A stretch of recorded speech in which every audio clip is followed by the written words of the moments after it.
সুপ্রিয় দর্শক মণ্ডলী, আসসালামু আলাইকুম। আমি মোস্তাফিজুর রহমান মেকার আবারও আপনাদের মধ্যে একটি বিএলডিসি 48 ভোল্টের ভ্যানের মোটরের কয়েলের কাজ নিয়ে আসছি। তো বন্ধুরা, আপনারা দেখছেন একটি মোটর আমি এখনও বাইন্ডিং করতে পারি নাই, আর একটি বাইন্ডিং সম্পন্ন হয়েছে। এটার তার লাগাচ্ছি আমরা। তার লাগানো শেষ হলে এই মোটরটি চেক দেব।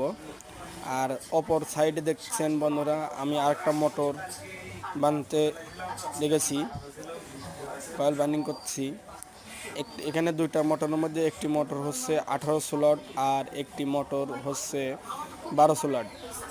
তে বন্ধুরা, আমার আগের ভিডিওতে দেখছেন আপনারা কিভাবে 12 স্লট মোটর বাঁধি আর কিভাবে 18 স্লট।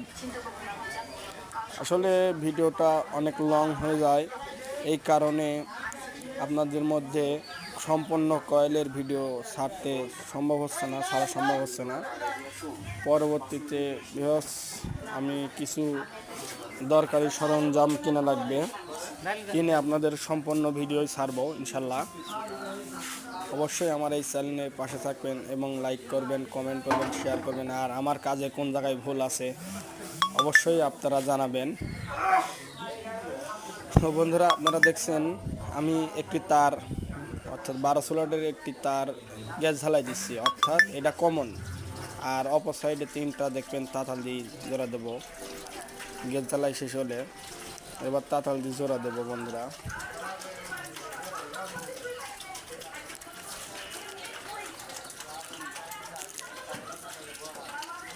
এবার আমরা তার লাগাচ্ছি।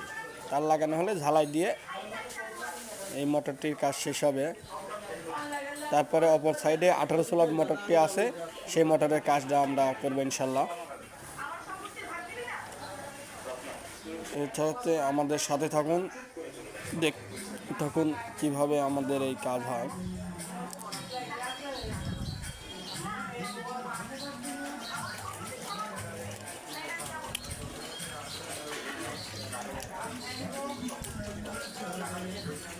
বন্ধুরা, আমাদের তার 3টাই লাগানো শেষ পড়ায় পর্যায়ে চলে এসেছে। এবার আমি তাতাল দিয়ে ঝালাই দেব। আপনারা দেখতে পাচ্ছেন কিভাবে আমি তাতাল দিয়ে রজন দিয়ে ঝালাই দিচ্ছি। প্রথম রজন মেরে নেব, তাহলে রাংটা লাগতে সুবিধা হবে আর ঝালাইটা অনেক সুন্দর দেখাবে। রাং মেরে নিলাম, এবার রজন দিয়ে দিলাম তারে। এবার রাং দেব আমরা। দেখতে পাচ্ছেন এটা রাং। আসলে কয়েলের কাজে যত মোটা রাং হবে আর রাংটার পরিমাণ অনেক ভালো।